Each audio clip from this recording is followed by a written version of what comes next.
And we're live. NatureGlo coming to you here from Slab City, California. The one, the only awesome last free place on earth. Wahoo! So I am sharing about days 13 and 14. And I was given feedback that my video's sound wasn't the best. So I'm using my little handy dandy special, what's it called, 𝐜𝐡𝐚𝐧𝐬 Vision holder. That's not the right name for it. I can't think of the name. Okay, so it holds my phone, and I also can hold a microphone. So my mic is hooked up, my Movo mic, and I am ready to roll and share about my experiences here. So here we are walking past Salvation Mountain. I am wearing my galoshes today because it's been raining here in Slab City. Oh my gosh. I'm so happy that it's raining because California needs plenty of rain to keep us out of drought and give us some fire insurance during the summer. So rain is such a welcome thing. Look at my shoes caking up with the mud from last night's rain. Yeah, dirt never hurt, right? So I am on my way to the hot springs. I did not go to the hot spring yesterday. I decided to hunker down and get a ton of work done. Some administrative stuff for my online business. So if you're into K-12 education, I serve homeschoolers.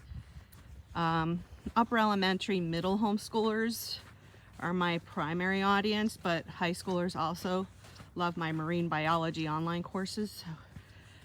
And I have a unique course called Math Art. And Slab City is filled with math art opportunities. I mean, whether or not Leonard Knight, the creator of Salvation Mountain, I'm sure he used mathematics to do a lot of the work that he did, you know, and maths are intuitive. Art is geometric. Artists like either asymmetrical or symmetrical things, and it all can be tied to geometry one way or another, so that's math. So math art is for kiddos. It's online or downloadable curriculum for teachers, so check that out on my NatureGlo's 𝐬𝐡𝐚𝐧𝐬 channel if you're interested in that. So let's walk together. I have my water pack. It's actually, so I got all dressed up to come walk in the rain, and then it stops raining, so I'm overdressed. Whew, I'm starting to heat up a bit. So, you know, there's really not a ton to tell about yesterday. I just hunkered down because it was an overcast day and I was feeling honestly a bit gloomy. I hate to admit this, but I'm so used to sunny day after sunny day here in California that my body is like, if it gets overcast, I get that weather-related, lack of sun-related sort of a depression feeling. Not very good on vocabulary today. There's a name for that too. Feel free to share in the comments. I don't feel the need to know everything, okay? And that's okay. It's okay to not know everything at the drop of a hat. Although I probably should work on my memory, but I feel like my online business is perfect for that because I'm always dealing with the dance of online marketing, which is a tricky dance for most folks that do online businesses. As usual, there's that small percentage that just, probably their mindset or something. So I'm working on my business mindset, and so let's look at some views now here on our way. Salvation Mountain looks pretty incredible there on this gloomy day. There's some signs here: Slab City Hostel, roaming dogs, please slow down. She puts on her dog bone banner. That's a great reminder. 25 miles per hour is very reasonable. Slab City Library and Trading Post. Oh, that's really cool. They call, I didn't realize they called the Trading Post too. Very cool. 𝐬𝐮𝐩𝐻𝐸 Sculpture Garden. I'm going to do 𝐬𝐮𝐩𝐻𝐸 one of these days. Do a more thorough walkthrough than I did last January when I was starting to feel a real itch to come and be here more long term than I ever have. And just a little recap, I have visited Slab City in the past when I did full-time van life. I visited 4 times for 2 weeks each, but I didn't really get to know the locals. So during this trip, I am on a challenge, a personal challenge for myself to see if Slab City is a place that I would like to live full-time one day. I have a partner in Central California, and he doesn't want to be here. Not right now, perhaps never. So, you know, I have that in mind. I don't want to leave my partner to move to Slab City. He hasn't given me reason to do that. I'm not running away from anything, but what I ache and yearn for is a community of like-minded people, which is what set me on the path for searching for intentional community since 2008, when I left my my faith that I was adopted into, but also embraced fully personally. So when I left my community of faith back in 2008, what I wanted to search for was a community that lived in harmony with each other and the earth. People that grow their food together. You know, they live together like family. And I knew that was out there. I did an online search, and lo and behold, I found Fellowship for Intentional Community. Go ahead and Google that. It's now called Foundation for Intentional Community.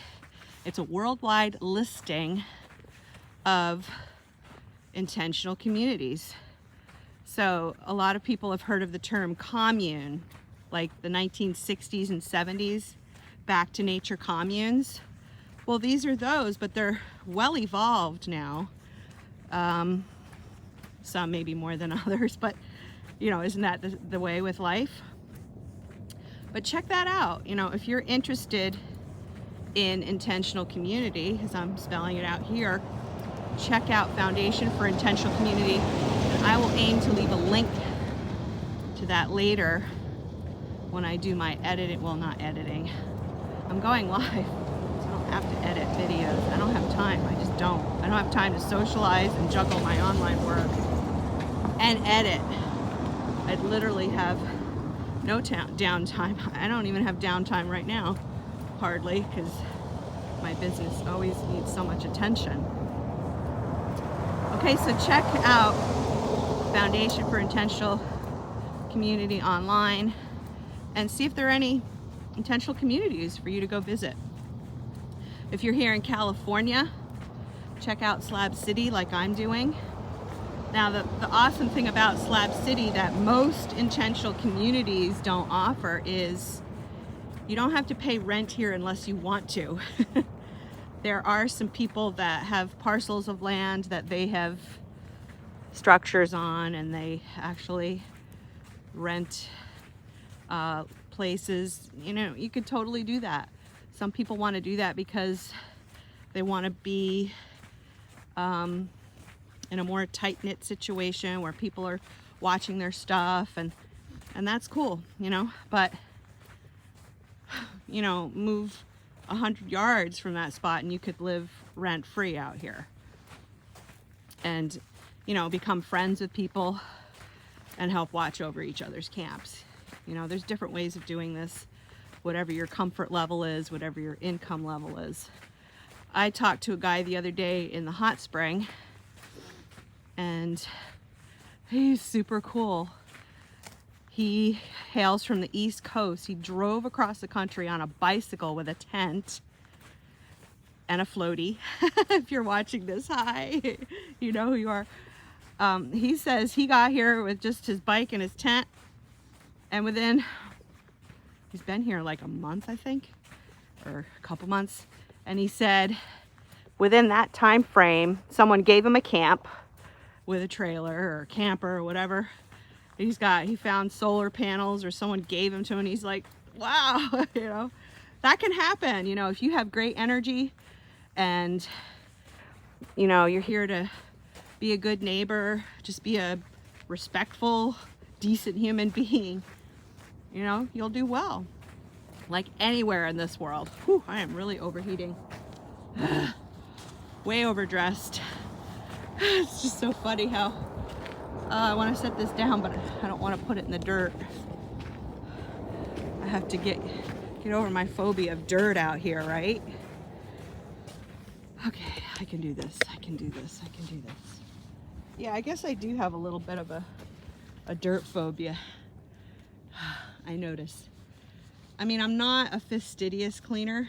Like, I'm not OCD, but I don't like grime buildup, so I am always making sure that doesn't happen. So I don't want to put this down on the ground. Okay, yeah. All right, sorry, I know I'm fumbling around with this camera, trying to figure out where I'm gonna put this coat. I think I'll just wrap it around. All right, bear with me a second, folks. Sorry, you're looking at the sky. Isn't it a beautiful gray, non-sunny day sky here in California, in Southern California. California. Look at this scene. I just love this. So I'm walking in a wash with my galoshes. And yes, so, wow. Oh, I bought this. Have you ever seen this stone before? Let's see if you can catch the light. Do you know what kind of stone it is? You got 5 seconds. 5, 4, 3, 2, 1. Labradorite.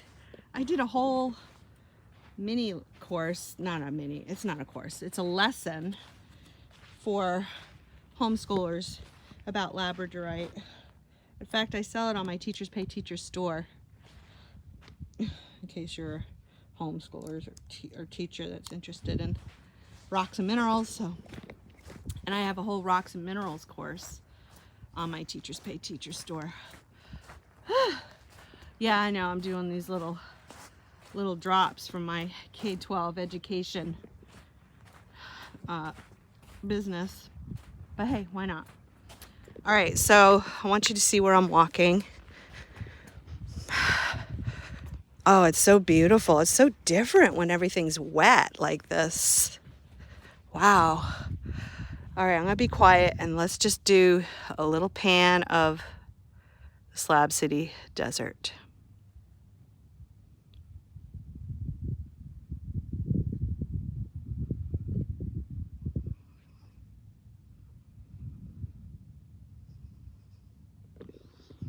Beautiful, huh? And it's a really peaceful Sunday today. So I got this labradorite from Terry, who has the Slab City gift shop right in the center of town. As you're driving into Slab City, there's like a blue trailer. Her gift shop is right before there, and she sells beautiful natural stones and hemp. I believe this is a hemp rope. She can stand to correct me if it's not, but I love it. I'm not going to take it off. Labradorite is a great protective stone. It protects the aura and protects the wearer from negative energy, I read yesterday. So definitely my vibe is to stay positive and to ward off unnecessary negativity. So I'm proud to wear it. So I'm trying to think if I've driven down this road before. I don't think I have. But there are the tanks, and there's quite a community down there by the tanks. And then I see some more RVs even further down. I should take a walk down there one day and see what's down there, see what kind of signal I get. All right, so my plan today is obviously to get this walking exercise in. I am sweating right now, which is good. And walking fast to get my heart rate up. And then I'm gonna soak in the hot spring for maybe an hour. And then I'm going to come back to the camper van to work online. It's supposed to rain all day tomorrow, so that'll probably be another hunkering down day. So be sure to check out my other videos in this series. Go to my 60 Days in Slab City playlist and you can watch the videos from the start. And join me on this journey of discovery to see if Slab City is a place that I would ever consider living full time. So this is like my long-term future living consideration. So I have at best 30 years, maybe 35, 40 at absolute best. So where do I want to be? I want to be in community. And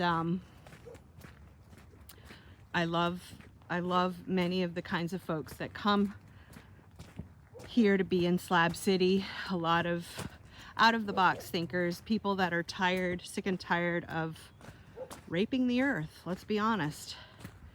You know, overconsumption, overuse of fossil fuels. I'm very mindful of that when I start up my van.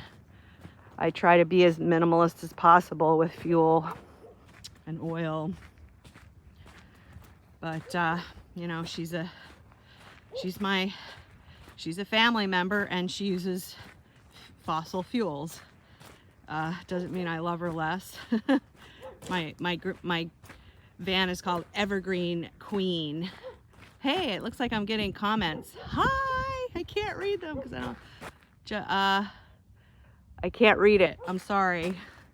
Thank you for commenting. Wow, how exciting. Wow, I see smoke. Oh, it's the hot spring that's smoking. I don't know if you can see it from here, but super cool, super awesome. I'm so excited to bathe. And I love that there is a natural hot spring within walking distance, and I much prefer soaking every single day or every other day or, you know, often in a natural hot spring than using and bathing in a city water. This is so much healthier. So yeah, I was gonna say something else. Yeah, so I'm gonna hunker down the next few days and get some work done before I resume when the sun comes back out, socializing more. That's the plan. That's the tentative plan. All right, check out the playlist. See you in the next video.